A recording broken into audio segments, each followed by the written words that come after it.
पिछले संस्करण में हमने भारत को सुना था, जिसे हम अब जानने और जीने का प्रयास करेंगे।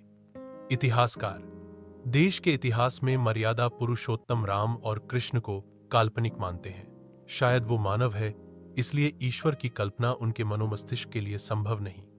राम की मर्यादा और त्याग ही उनका इतिहास है। इतिहास को उन्हें पढ़ने की जरूरत है, ना कि खोजने की। राम सीखने का विषय है। यज्ञ और विधान के इस देश में विज्ञान मानो ऐसा जुड़ा है जैसे शरीर और आत्मा। यहाँ की पूजा पद्धति वर्ष के मौसम, रोजगार और विज्ञान पर आधारित है। शायद ही विश्व का कोई ऐसा धर्म हो जहां विमान, शल्य चिकित्सा, रसायन आदि की कल्पना मात्र भी हो। मोहनजोदड़ो और हड़प्पा की तहों में दबा इस देश का इतिहास कंधार की सीमा से लेकर वर्मा की उस जेल तक है जहां तिलक रहे। आइए चलते हैं वैदिक युग में, जहां देखते हैं विदुषी महिलाओं को जिनका स्थान और सम्मान पुरुषों के तुल्य था।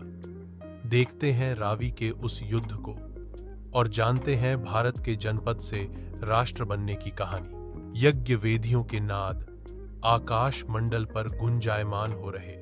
ग्वेद, जहां समाज कर्म पर आधारित समाज में बांटा गया है। ऐसे समाज में राजा किसी कुल का नहीं, अपितु समस्त मानव समाज का है।